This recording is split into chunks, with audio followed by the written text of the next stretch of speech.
আমি আজকে একটা নতুন ফল্ট দেখাতে চলেছি হোম থিয়েটারে। সেটা হলো হোম থিয়েটারে যখন কোনো কিছু অর্থাৎ সাউন্ড দেওয়া হবে না, কিন্তু সুইচ অর্থাৎ পাওয়ার অন করার সাথে সাথে তখন একটা হামিং চলে আসছে। সেই হামিংটা আমি শোনানোর চেষ্টা করব। আর আমি এখন এই ব্লুটুথটা খুলে রেখেছি, কারণ অনেক সময় মনে হয় যে ব্লুটুথ বলছি সরি, কার্ড রিডার থেকে অর্থাৎ মেমোরি থেকে অনেক সময় হামিং চলে আসে। তারপর সামনে যে ডিসপ্লে বোর্ড আছে সেই ডিসপ্লে বোর্ড থেকে অনেক সময় হামিং চলে আসে।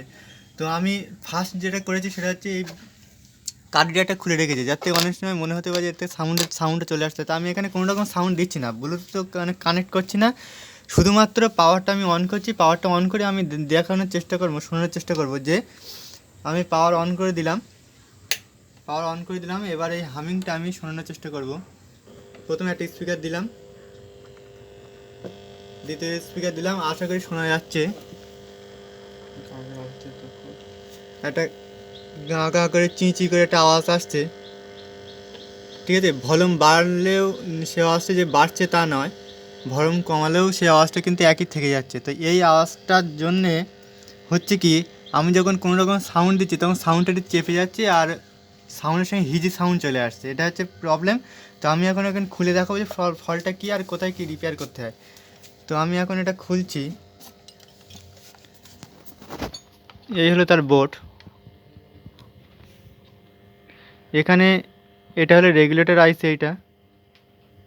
এখানে যে 7805 লাগানো হয় সেটা 7805 এটা লাগায়নি, এটা লাগিয়েছে, এটা ফেড লাগিয়েছে। আর এখানে ফেড লাগানোর কারণ, এখানে একটা আইসি আছে আর ওই এখানে ডিসপ্লে বোর্ডের যে আইসি আছে সেই বোর্ডের পাওয়ার অনুযায়ী এখানে ওই জন্য ফেড লাগিয়েছে।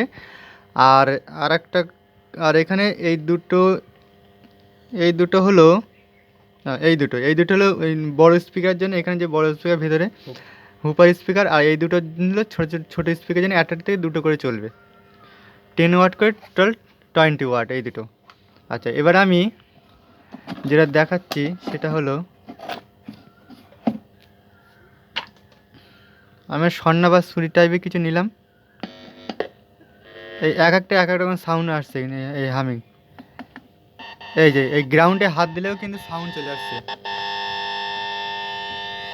এটা কিন্তু গ্রাউন্ড আমি দেখাতে পারছি আশা করি।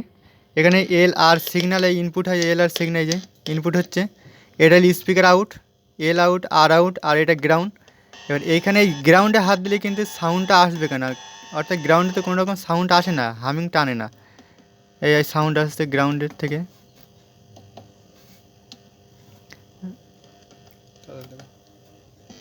তো আমি এটা এখন রিপেয়ার করব সহজ পদ্ধতিতে, যেটা হলো আমি একটা তার নেবো, তারের টুকরো,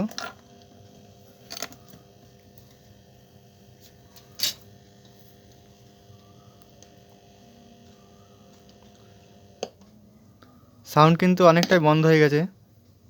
অর্থাৎ স্পিকারের যে আউটপুটের স্পিকারের যে গ্রাউন্ড আর ইনপুট সিগন্যালের যে গ্রাউন্ড, সেই গ্রাউন্ড দুটি অ্যাডজাস্ট করে দিলাম, দিয়ে এখানে যে মেন গ্রাউন্ড আছে সেটার সঙ্গে আমি জুড়ে দিচ্ছি। এবার কোনো রকম সাউন্ড কিন্তু নেই।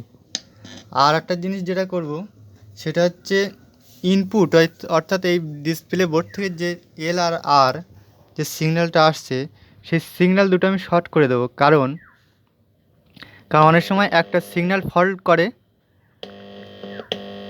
সেই জন্য আমি সিগন্যাল দুটো শর্ট করে দিলাম। একই সাউন্ড হবে।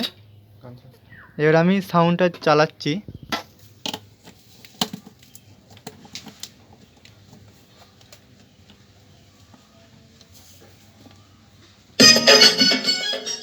এই সাউন্ডটা কোনো রকম কিন্তু এবার নয়েজ নেই।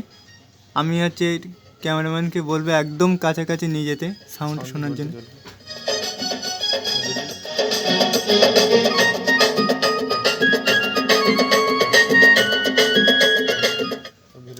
এবার অনেকের প্রশ্ন থাকে এই তারটা কেন জুড়লো, কোম্পানি তো এটা করে দিতে পারতো। কিন্তু এটা হয় কি, এই যে গ্রাউন্ড লাইন অর্থাৎ এই যে নেগেটিভ, এটা তো মেন নেগেটিভ, অর্থাৎ এই নেগেটিভ এখান থেকে তার গেছে, এই যে ইনপুট তার, এই যে এখানে 3টে তার আছে এখানে, এই যে হলো 12 0 12, এই যে 12 0 12, অর্থাৎ এই দুটো 12 আর মাঝখানে এই কালো তারটা হচ্ছে 0 মানে নেগেটিভ। এই যে নেগেটিভ তারটা, এই নেগেটিভ তারের ক্যাপাসিটার এই মাঝখানে চলে আসছে, এখানে ডবল ক্যাপাসিটার থাকে সবাই জানে। এই যে নেগেটিভটা কোনো প্রকার এদিক থেকে কানেকশান কিন্তু এখানে আসছে না, অর্থাৎ এই স্পিকারের সঙ্গে কিন্তু জুটছে না। সেটা হতে পারে এইখান যে ফয়েল লাইনগুলো আছে, এই ফয়েল লাইনগুলো খারাপ হওয়ার কারণে অনেক সময় হয়। ঠিক আছে, তো এটা হলো সে সমস্যা। আর কিছু কিছু কোম্পানি কী করে, এক্সট্রা একটা নেগেটিভ লাইন এখানে জুড়ে দেয়, কিন্তু এটা তো এই কোম্পানি দেখছি করিনি। কিন্তু অনেক এর থেকে ভালো ভালো যে বোর্ডগুলো আছে সেগুলো কিন্তু এক্সট্রা করা থাকে। কারণ বাই চান্স যদি ফল্ট করে, কিন্তু এখানে এই এই তারটা যদি ফল্ট করে কোনো সময়, তাহলে স্পিকার কেটে যাবে। স্পিকার আর মানে সঙ্গে সঙ্গে কেটে যাবে, আর কাজ করবে না। তো এটাই বলার ছিল। তো ভিডিওটি ভালো লাগলে লাইক করবেন, সাবস্ক্রাইব করবেন, শেয়ার করবেন। আর যদি কোনো রকম এর থেকে কোশ্চেন থাকে তাহলে অবশ্যই কমেন্টে জানাবেন। So thank you.